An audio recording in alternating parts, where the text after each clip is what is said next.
खुदाम यीशु मसीह के नाम में आप तमाम अजीज़ बहन भाइयों के लिए बरकत और सलामती चाहता हूँ और खुदा का शुक्र करता हूँ कि आज फिर से हम खुदाम के ज़िंदा कलाम में से अपनी हिदायत के लिए सीखेंगे और हम जानेंगे किस तरह से एक काहिल सुस्त आदमी लेज़ी पर्सन जो है किस तरह से खुदा की दी हुई बरकत से आसूदा नहीं हो पाता, रिसीव नहीं कर पाता, हासिल नहीं कर पाता।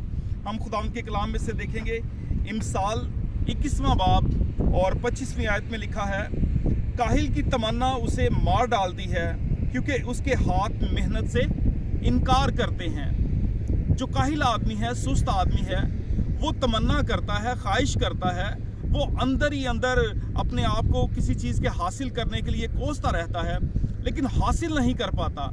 उसकी वजह सिर्फ यही है कि वो काम करने का आदी नहीं है, वो काम नहीं कर पाता।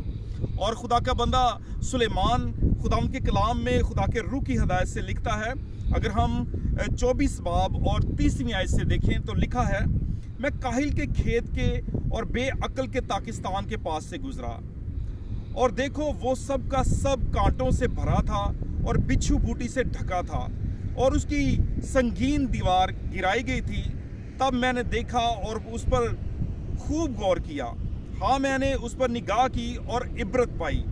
थोड़ी सी नींद, एक और झपकी, ज़रा पड़े रहने को हाथ पर हाथ, इसी तरह तेरी मुफलसी राजन की तरह और तेरी तंग दस्ती मसल्ला आदमी की तरह आ पड़ेगी।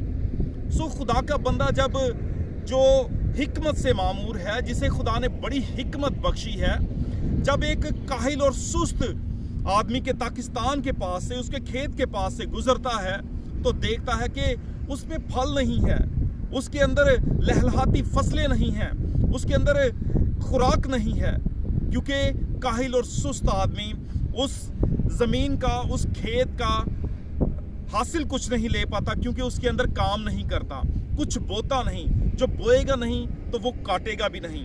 और लिखा है कि उसकी वजह क्या है, वो सोया पड़ा रहता है।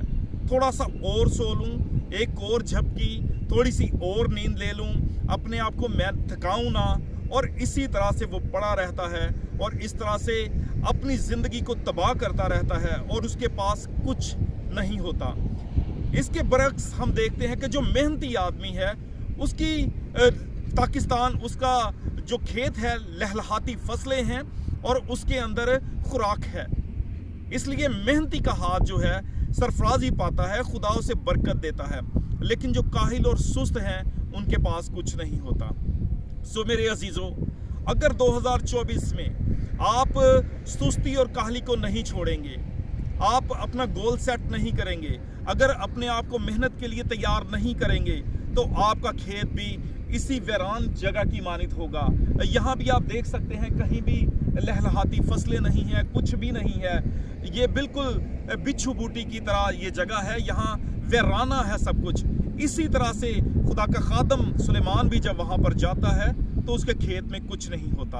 अगर आप अपनी ज़िंदगी में खुशहाली, ताजगी, प्रॉस्पेरिटी देखना चाहते हैं तो खुदा के हुजूर में दुआ करें, खुदा के हुजूर में झुक जाएं और उससे बरकत मांगे, कुव्वत मांगे, काम करने के लिए अच्छे वसाइल मांगे। खुदावंद आपको बख्शेगा और आप खूब बरकत पाएंगे और खूबसूरत ज़िंदगी बसर करेंगे।